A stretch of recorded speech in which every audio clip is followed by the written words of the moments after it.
जैसे आपने पहले बताया था कि बच्चों को लेसिक सर्जरी नहीं करते, 18 साल के बाद ही लेसिक सर्जरी करवाई जाती है। तो वैसे ही जैसे बुढ़ापे में किसी की उम्र मानो 60 के ऊपर हो गई हो, तो क्या वो लेसिक सर्जरी करवा सकता है? तो 60 के बाद दो चीजें हो जाती है।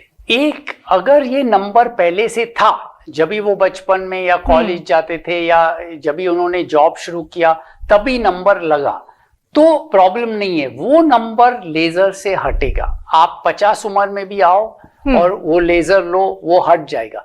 लेकिन 40 के बाद हर इंसान, आदमी हो, औरत हो, इंडियन हो, अमेरिकी हो या जापानीज हो, उनकी नजदीक की नजर, जैसे चावल चुनने का, धागा सुई धागा करने का काम या पढ़ने का काम, मोबाइल पढ़ने का काम, वो नजर 40 के बाद चली जाती है। हर इंसान की, पूरे वर्ल्ड की चली जाती है। और उनको जो रीडिंग चश्मा आता है, जिसको रीडिंग चश्मा बोलते हैं, या चावल चुनने के लिए, सिलाई का काम करने के लिए, तो अगर कोई इंसान, जैसे आप बोल रहे हैं 50 की उम्र में आ रहा है, उसको 40 के बाद वो एक और बीमारी आ गई है, तो अभी दो बीमारियां हैं, वो भूल जाते हैं, वो चश्मा पहनता हूं, चश्मा हट जाएगा।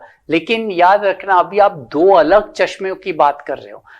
पहला चश्मा था, आपको दुनिया नहीं दिख रही थी, दूर की चीजें, अभी आपको नजदीक का भी नहीं दिखाई दे रहा है, तो वो नंबर रहेगा। जो नजदीक का है उसका लेजर से उपाय नहीं होता है, जो दूर की नजर है वो हट जाएगी जी। और दूसरी बात है कि अगर सचमुच 60 साल 70 साल में कोई आए, तो शायद उनको मोतिया हो गया है।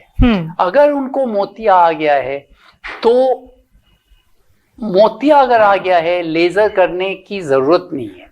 अगर वो मोतिया का ट्रीटमेंट करेंगे, जब मोतिया निकलवाया जाता है, तो वो टाइम भी एक प्लास्टिक की कांच अंदर आंख में बिठाई जाती है, तो वो कांच का नंबर एडजस्ट करके दूर के जो चश्मे थे वो हट जाते हैं, तो उनको लेसिक की जरूरत नहीं होती। जी।